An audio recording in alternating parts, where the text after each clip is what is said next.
article that came out today by Breaking Israel News.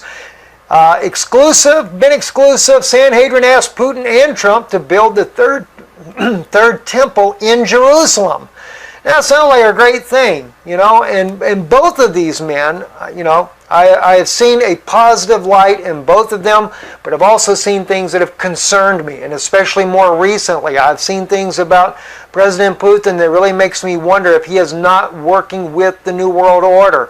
I think for a while he went against it. There's been a major struggle in the New World Order. There's been a power struggle amongst the elite. Who's going to get what, etc. We've been exposing that, sharing that with you. So, those that think, oh, you love Putin. I've always told you, I'm here to tell you the truth. I'm not here to tickle your ears and make you feel all good about everything. I'm here to tell you the truth because I'm concerned about human beings' souls and what you believe, and not just to believe anything.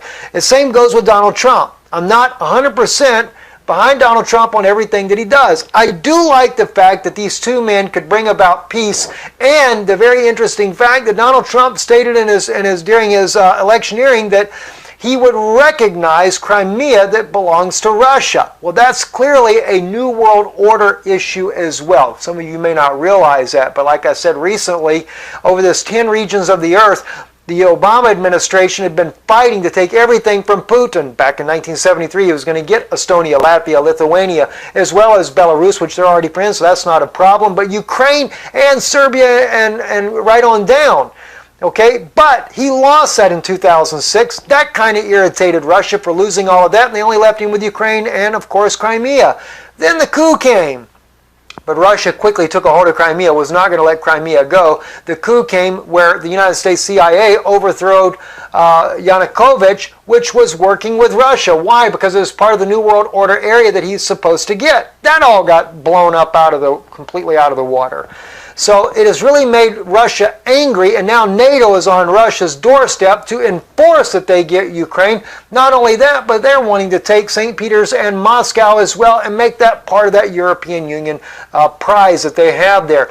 But on the other hand, Donald Trump, a part of another elite, no doubt, clearly wants to get peace with Putin, and he wants to settle some things down.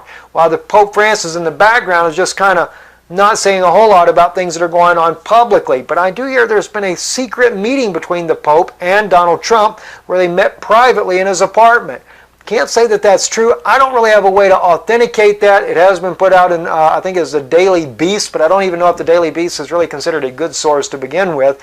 So I have not pushed that. And without being able to really go into that, I don't know what to say about it. Now, let me remind you guys, Donald Trump here was prayed for a little while back. If you notice, there's Jews in there as well, but it's also Kenneth Copeland is there, Paula White and others that were there to pray for Donald Trump when he began his campaign. Thought that was very interesting. It's about the only group that came in behind him.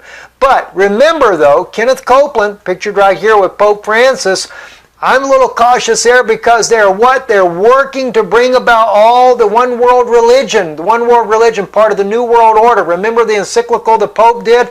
Pastor D actually spoke about or released that publicly before the Pope got to release it. That got him in a lot of trouble with the British, and now our brother is sitting in jail all because he spoke out against the Catholic Church.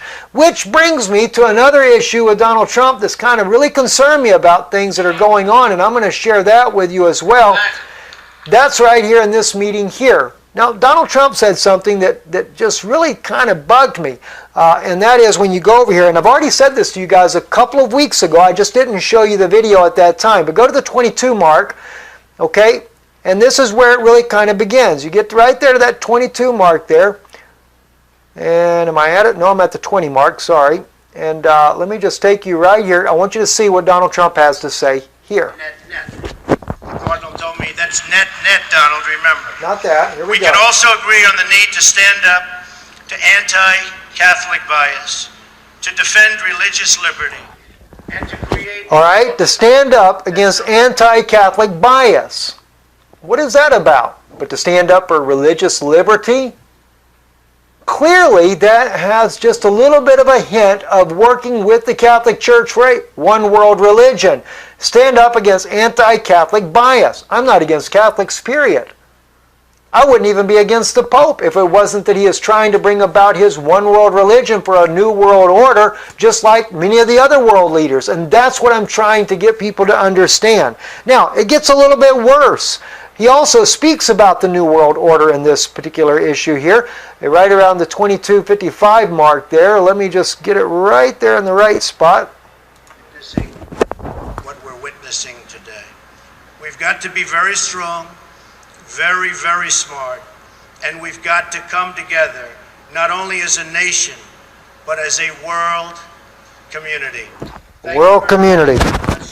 Coming together as a world community. There again, you're looking at a new world order right there.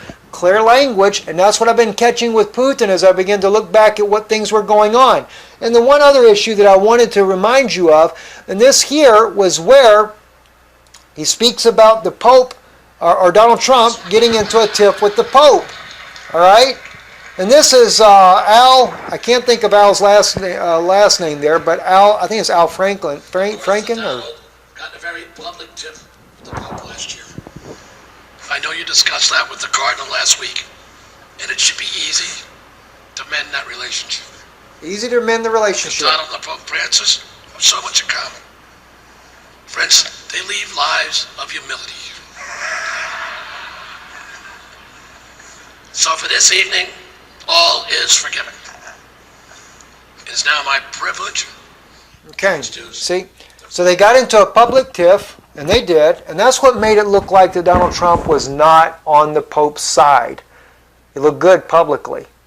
Pope Francis brought into question those that would be willing to build a wall were not Christians. Donald jumped back at him real quick like. That actually made me feel good about Donald Trump as well. I figured, well, maybe he's more like JFK, more like John F. Kennedy, who was not a Catholic puppet, even though it clearly seemed that he acted, you know, that John F. Kennedy, when he went into office, you figured that being a Catholic, he would do exactly what the Pope said.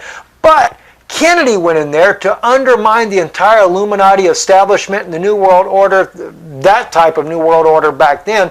You know, he totally unraveled it, and he was breaking the backbone of the Jesuit influence in Washington, and that's why they killed him.